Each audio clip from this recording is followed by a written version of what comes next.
Assalamu alaikum. Арраттуу жоокерлер, ата-энелер, мекендештерим, урматтуу генерал, урматтуу Кыргыз армиясынын баатырлары. Өзгөчө бүгүн ант берген шумкарлар, бүркүттөр, арстандар, жолборстар. Силерди көрүп ушунчалык жүрөк толкуду. Анткени эмнеге? Байкап турдум, өзүңөр да толкундандыңар. Бул толкундана турган мүнөт жүрөк бирөө, мекен бирөө. Ошол мекен үчүн соккон жүрөк ушундайда кадимгидей толкунданат экен. Мен силер менен учурашып атканда байкадыңар, бир гана тилекти айттым, өмүрлүү болгула деп. Биринчи тилегим ушул: Кыргыздын баатырларын, жоокерлерин парадтарда, ант берген жерлерде жакшынакай форма менен, көтөрүңкү көңүл менен, жарык маанай менен ушинтип жүргөн эле көрөлүчү. Биздин куралдар парадтан өткөндө сыймыктанып, мекенди коргонго потенциалыбыз, жөндөмүбүз, күчүбүз бар деп, ошого ишенип, ыраазы болуп гана туралычы. Бирок чыныгы согуш болбой эле койсун.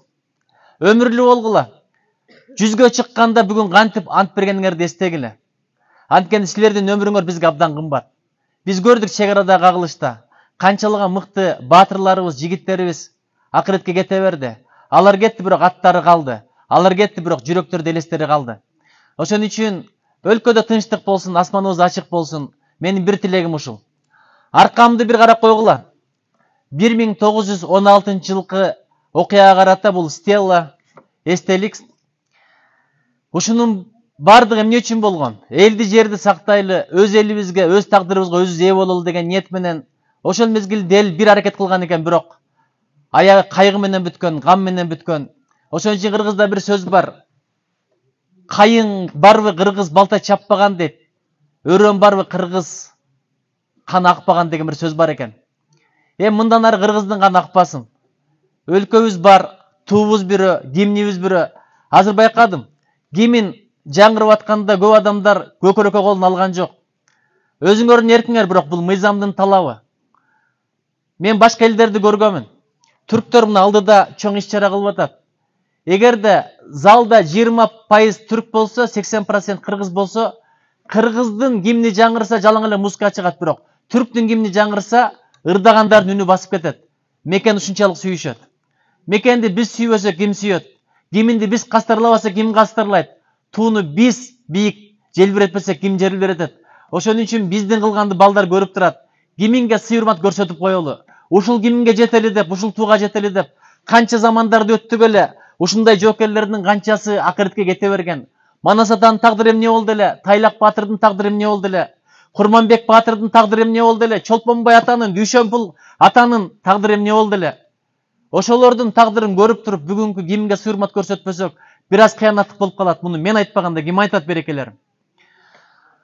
Дагы бир айтарым, алды жакты карасаңар, 37 жылы каза болгон Курмандык тагдырына насип болгон инсандар жатат. Ушулардын бардыгы 60-70ке чыкпаптыр. Эң улуусу 40ка чыкпаган 37-38деги жаш адамдар экен. Ошолордун бардыгы өзүбүздүн туубуз болсо, гимнибиз болсо, эгеминдүү мамлекетибиз болсо деп кете берди эле. Ошолордун учагын улап кетиш биздин моюндагы парз, озуйпа. Мырзалар, бүркүттөр, жолборстар, чептенердин күчү бектейт. Чепке ишенбейбиз, силерге ишенебиз. Бул жерде карагыла, жаш балдар турат, кыздар турат, аталар, апалар, улгайган адамдар турат. Анча-мынча майып, мүмкүнчүлүгү чектелгендер да келиптир. Силерди көрүп биз эч тутабыз. Силер бар, уйкубуз тынч. Силер бар, жашообуз бейпил. Кудай өмүрүңөргө береке берсин, келечегиңерди кең кылсын, сөзүңөрдү өтүмдүү кылсын, жүзүңөрдү жарык кылсын. Бир мекен үчүн антыңарда бердиңер, өмүрүмдү аябаганга даярмын деп. Өмүрүңөрдү силер аябайсыңар, бирок Алла Таала аяп берсин. Мен тилегим ушул. Бооруңар бүтүн болсун, араңар суюлбасын. Бир жылдын ичинде интеллектуал жактан өнүгүп, руханий жактан өнүгүп, чыныгы жоокер кандай болорун көрсөткөн бойдон кеткиле. Ушу жактан баргандан кийин силер тосуп алган атаңар, апаңар сыймыктансын. Силерди көргөн балдар силерден өрнөк алып, ыймандуу, акылман, даанышман, спортсмен болуп чоңойсун. Ошон үчүн балдарым, дагы бир жолу айтарым. Бул күндөр эсте калат. Билесиңерби? Эмне үчүн жоокердин даражасы бийик? Азыр айттым го, мекен бирөө, мекен өтө кымбат, өмүр да кымбат. Бирок өмүрдөн да көңүл кымбат, өмүрдөн да мекендин топурагы кымбат. Эмне үчүн силердин ишиңер аябай соопту. Анткени эки түрдүү көз тозок отун көрбөйт деп пайгамбар да айткан, саллаллаху алейхи вассалам. Кантип айткан? Бири жараткандан коркуп, күнөөлөргө тобо кылып ыйлаган көз дейт. Экинчиси мекен четинде туруп, элим журтум аман болсун, ошолордун коопсуздугу, бейпилдиги үчүн мен уктабай чыгайын деген көз дейт. Силердин көзүңөр ошол көз. Бул жакта кылган дуаңар, тилегиңер кабыл болот. Өзүңөр үчүн тилек кылгыла, атаңар апаңар үчүн тилек кылгыла, келечек муун үчүн тилек кылгыла, Кыргызстан үчүн тилек кылгыла. Кылымда жоктур жетериң, Кыргызстан менин мекеним, канаттар бышып жетилсе, бардыгыбыз биригип, кадырыңа жетели. Бар болгула, аман болгула. Бир жылыңар эң өмүрдөгү эсте кала турган өрнөктүү жылдардан болсун. Аталар, апалар, балдарыңарды жоокер кылып жибергениңерге чоң рахмат. Ушул кичинекейлер дагы булардан өрнөк алат. Биз бардыгыбыз сыймыктанабыз.